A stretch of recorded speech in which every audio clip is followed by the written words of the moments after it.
Estimados hermanos y amigos, es un placer para mí saludarlos con la perfecta paz de Cristo. Deseo sinceramente que se encuentren gozando de salud, de bienestar, de la dicha del perdón y del gozo de la salvación. Tenemos un Dios grande, fuerte y de mucho poder. Digan amén si lo celebran conmigo. Al Señor sea la alabanza, la honra y la gloria. En esta ocasión quiero hablarles de un tema que he titulado Los 4 dientes de la llave. 4 cosas pide Dios y estas son los dientes de la llave que abre el reino de los cielos. Esta llave con sus bordes encaja perfectamente en la cerradura del cielo y es imposible abrir esta cerradura si no cumplimos las condiciones que Dios establece. Quiero basar este sermón en 2 de Crónicas 7:14.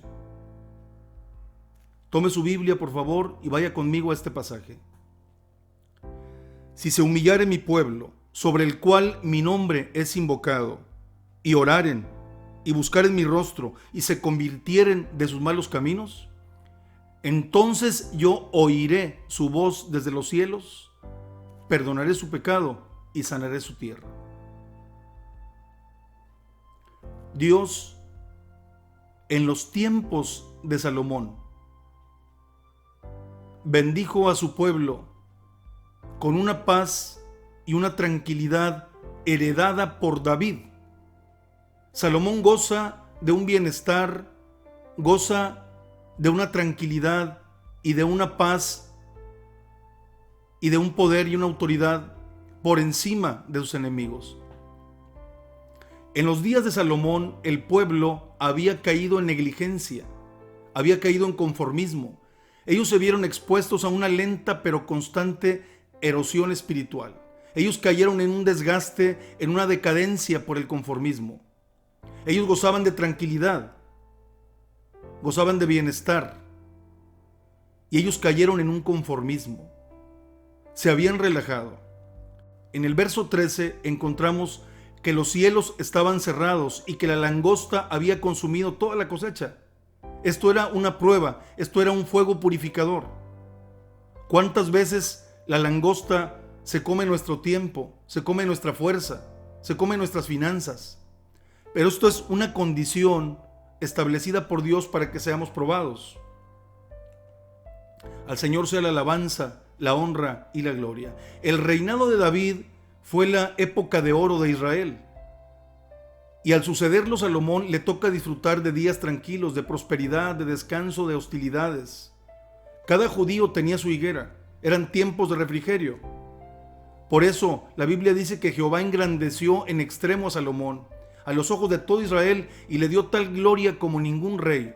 Salomón fue prosperado hasta cierto tiempo. Sin embargo, esto les trajo conformismo y se hicieron negligentes. Encuentro una similitud en un caso que tenemos en el Nuevo Testamento. Un día domingo, el apóstol Pablo extendió su sermón en Troas. Hasta la medianoche predicó. Y un joven llamado Eutico subió al 3er piso y se acomodó, se sentó en una ventana y, vencido por un profundo sueño, cayó desde el 3er piso y murió. Pero Dios obró milagrosamente y este joven resucitó. El apóstol Pablo oró por él y volvió a la vida. Hoy en día tenemos euticos modernos que se acomodan, impotentes, han caído del sueño del conformismo. Son apáticos, son indiferentes. Duermen el sueño de la muerte.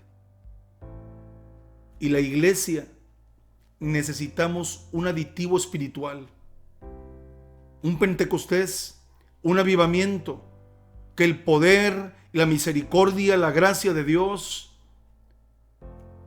desciendan y que el Señor se glorifique en nuestras vidas y que podamos ser transformados, avivados en el nombre de Jesucristo. Dios no señala a los gobiernos, Dios no señala a los partidos políticos, al sistema de educación. Nunca jamás el mundo había gozado de una educación como la que tenemos actualmente. Pero la educación no cambia vidas. no transforma, no llega al espíritu, no llega al alma. Es bien importante entender que el Señor se refiere a su pueblo. Él dice, si se humillare mi pueblo, el que lleva mi nombre, sí, entonces. Si se humilla, dice que entonces las ventanas de los cielos se abrirán y el Señor sanará su tierra. Es bien importante que cuando estamos bien con el Señor sana nuestra tierra. Porque también la Biblia dice, si en mi corazón hubiera yo mirado la iniquidad, Dios no me habría escuchado. O sea, a Dios le importa nuestra condición espiritual. Entonces somos nosotros los que tenemos la responsabilidad de cambiar. Hay una ley de causa y efecto. Sí, entonces. Cuando Jacob entendió que el secreto estaba en humillarse y en rendirse, logró la bendición. Cuando David lo entendió en el Salmo 51, dijo, Dios no desprecia a un corazón contrito y humillado. Daniel lo entendió cuando dijo, hemos pecado. Pero el ejemplo por excelencia lo encontramos en Filipenses 2:5, cuando Jesús, la Biblia dice de él, que nosotros debemos tener la misma actitud que hubo en Cristo Jesús, el cual no estimó ser igual a Dios y se despojó, se humilló, tomó forma de hombre. Y la palabra despojarse significa vaciarse, anular todo derecho. Es bien importante nosotros entender el sentido espiritual de esta palabra. El secreto está en despojarnos, en vaciarnos de todo derecho. La palabra humillarse quiere decir doblar las rodillas, besar inclinado, doblegarse, abatir el orgullo, herir el amor propio o la dignidad. Como los camellos tienen que doblar las patas delanteras para poder que se les quite la carga. El secreto para nosotros desahogar y echar toda ansiedad y toda carga que nos oprime está también en doblar las rodillas, en humillarnos, en rendirnos delante de Dios. Encontramos en el Nuevo Testamento un ejemplo también muy bueno en el fariseo y el publicano. El fariseo, dice la Biblia, que oró de pie y que oraba consigo mismo. Oró buscando el rostro de Dios. Dejó los malos caminos, pero hay algo que faltó. Yo hablé en un principio de 4 bordes o 4 dientes que tiene la llave que abre la cerradura del reino de los cielos. Y estos son humillación, oración, buscar el rostro de Dios y volvernos de nuestros malos caminos. Y el fariseo oró y lo hizo de una manera excelente. Él buscó el rostro de Dios y él dejó los malos caminos, pero algo le faltó. Y lo que le faltó fue humillarse, despojarse de su ego. Él no era ladrón, él no era injusto, no era adúltero. Él ayunaba, él diezmaba de todo lo que ganaba. Él llenaba todos los requisitos en apariencia, menos la humillación. Le faltó humillarse. Vemos aquí la importancia de sabernos rendir a los pies de Cristo. Nos falta humildad cuando no entendemos, hermanos, lo horrendo de nuestro pecado. Es importante entender los grados de nuestro pecado. En el Salmo 32 la Biblia dice que es bienaventurado aquel cuya transgresión ha sido perdonada y cubierto su pecado, a quien Jehová no culpa de iniquidad y en cuyo espíritu no hay engaño. Transgresión, pecado, iniquidad, engaño. Cuando yo entienda esos grados o esa degradación a la que me lleva el pecado y que muchas veces no comprendo la magnitud, eso me endurece. Por eso la Biblia dice que hay personas que tienen callo en la conciencia, que está cauterizada su conciencia. Y andamos mal en el sentido de confesarnos. Muchas veces no confesamos ni el 1% de nuestro pecado. Y nos sentimos como Agag, el rey de Amalek, que andaba muy confiado y muy tranquilo. Cuando Samuel lo mandó llamar, él vino alegremente, pensando que ya había pasado el rigor, el problema. Y Samuel le quitó la vida. Es bien importante que exista el temor y la humillación en nuestro corazón y que conozcamos el grado de nuestro pecado. Pero eso se consigue con humildad y con sencillez. El arrepentimiento no es remordimiento. Si tú sientes pesar por haber ofendido a Dios, tú estás arrepentido. Y eso te va a llevar a cumplir con la primera condición, que es la humillación. Porque los sacrificios de Dios son el espíritu quebrantado. Al corazón contrito y humillado, Dios no lo desprecia. La segunda condición, o el segundo borde de la llave que abre las ventanas de los cielos, dice: y oraren. Si mi pueblo ora, Dios lo sabe. Dios sabe que el que ora no es el que presume, no es el que se jacta, no el que le roba a Dios la gloria, no es el que dice: yo oro tantas horas. Si mi pueblo ora, Dios lo sabe. No es el que dice que ora, sino el que Dios sabe que ora.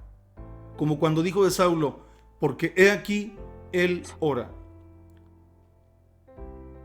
Muchos hablamos demasiado de este tema, pero el vivirlo, el disfrutarlo, el deleitarnos en el secreto de Dios, incluso nos lleva a recibir la bendición sin pedir la bendición, porque el Señor la conoce, porque Dios la sabe. Es bien importante entender que la debilidad de Dios es la oración y es la fortaleza del hombre. No porque Dios sea débil, sino porque el Señor se conmueve, porque el Señor se vuelve también de la ira, porque el Señor nos perdona, porque el Señor tiene contentamiento con el que le alaba. Entonces la oración es el cable del poder del cristiano. Debe ser la llave que abre la mañana y el cerrojo que cierra la noche. Debe ser un estilo de vida para nosotros orar. No es el que dice, no es el que presume ni el que se jacta. Es aquel que Dios bendice y prospera, porque Dios lo conoce en privado y Dios lo bendice en público. Tercero, dice: si buscare mi rostro. No se refiere a que miremos las manos de Dios, esperando recibir, esperando que nos dé. Hay canciones incluso que dicen: a Dios le pido. ¿Pero qué le pides a Dios? Cuando la Biblia dice que busquemos su rostro. Dios es como el sol. La vida es como el sistema solar. No es el sol el que gira en torno a los planetas. Son los planetas los que giran en su órbita en torno al sol. Si yo miro de frente al sol, las sombras se quedan detrás. Pero si yo le doy la espalda al sol, yo voy a tener los problemas, las sombras, la adversidad, la voy a tener enfrente de mí. Por eso soy yo el que tengo que alinearme, porque Dios no tiene sombra de variación. En Él no hay mudanza. Jesucristo es el mismo ayer, hoy y por todos los siglos. El Señor no cambia. Siempre está dispuesto a bendecirme, pero a veces no me puede bendecir, siendo omnipotente incluso, pero es por mi condición. Yo tengo que buscar su rostro, no sus manos. Yo debo amarlo por lo que Él es, no por lo que me da. Cuando dice buscar su rostro, yo te invito a que pienses: ¿qué actitud tomas cuando pierdes algo de valor? Simplemente las llaves de tu casa. Volteas los muebles, te afanas, te desesperas, te estresas, porque estás buscando algo que consideras importante. La Biblia dice: me buscaréis y me hallaréis, porque me buscaréis de todo vuestro corazón. El Señor conoce cuando somos sinceros en esa búsqueda. Si te has extraviado de su presencia, yo te invito a que busques su rostro. Enseguida la Biblia dice: y se convirtieren de sus malos caminos. No se trata solamente de un cambio en apariencia. Encontramos casos, por ejemplo, como el rey Acab, que se humilló y buscó, pero no se convirtió. Él no se arrepintió, porque la Biblia dice: el que encubre su pecado no prosperará. ¿De qué sirve que quites la telaraña si no matas la araña? Es un giro de 180 grados, es cambiar de sentido por el dolor, por el pesar de haber ofendido a Dios. Es un repudio por el pecado. Al Señor sea la alabanza, la honra y la gloria. No hay gente tan fuerte, no hay nación tan fuerte que no se doblegue cuando pasamos por una tribulación. Y estamos atravesando una tribulación no pequeña. Sin embargo, el secreto está en doblar nuestras rodillas, en humillar, en abatir el orgullo, en el nombre de Jesucristo, en ser agradecidos y verdaderamente volvernos a Él. No como la mujer de Lot, que físicamente sale de Sodoma, pero su corazón nunca salió de Sodoma, porque el ángel le dijo: no voltees tras ti, huye, escapa. Sin embargo, la esposa de Lot tuvo reticencia.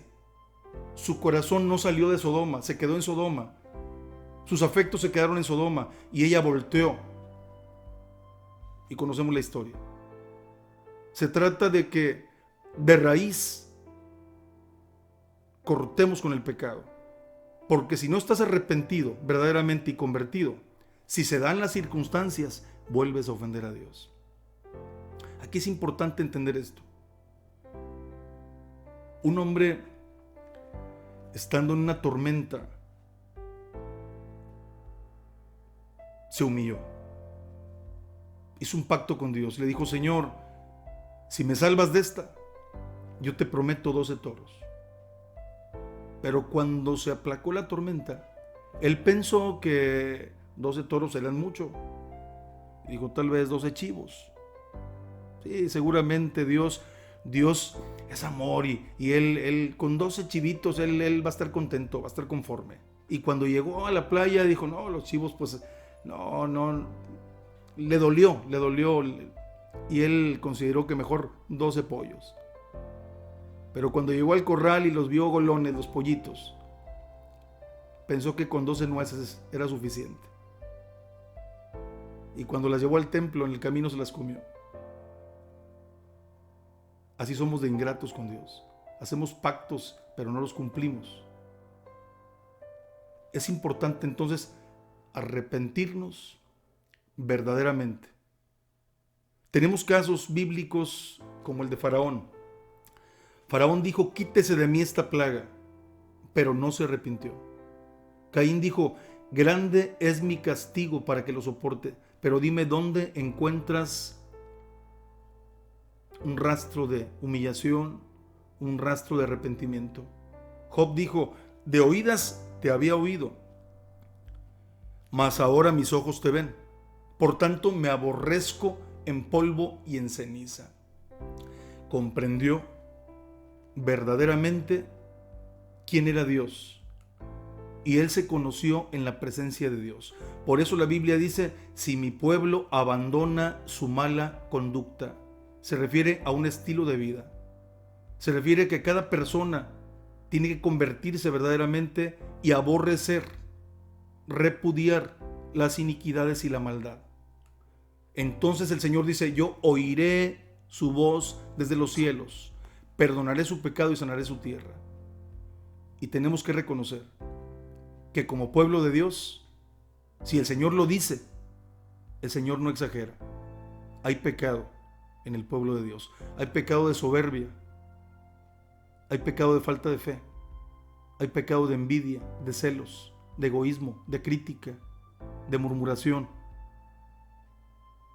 Y los pecados de la mente o pecados espirituales, incluso pecados de omisión, para Dios son equivalentes a los pecados horrendos, a bajezas, pecados de comisión. Por eso tenemos que volvernos a Dios y tenemos que arrepentirnos. Hagamos lo que hizo Jacob cuando convoca a su casa, a su familia, y le dice: tráiganme por favor todos los amuletos, tráiganme las estatuas, tráiganme los ídolos, todo lo que trae maldición. Y dice la Biblia que fue y los sepultó al pie de un árbol. Ya sea que los tires, que los quemes o que los entierres, el asunto es que los saques de tu corazón, que los cortes, que los extirpes como si fueran un tumor, porque eso te trae maldición. Dios es inmutable, Dios no cambia. Él te quiere bendecir. Tenemos que volvernos a Él. Tenemos que arrepentirnos. La Biblia dice que no hay hombre que no peque. Sin embargo, si tú reconoces tu pecado, Dios está dispuesto a perdonarte y Él te ofrece promesas de restauración. Él dice, si tú te arrepientes, si te vuelves, si oras, si me buscas, si te humillas, entonces yo abro las ventanas de los cielos.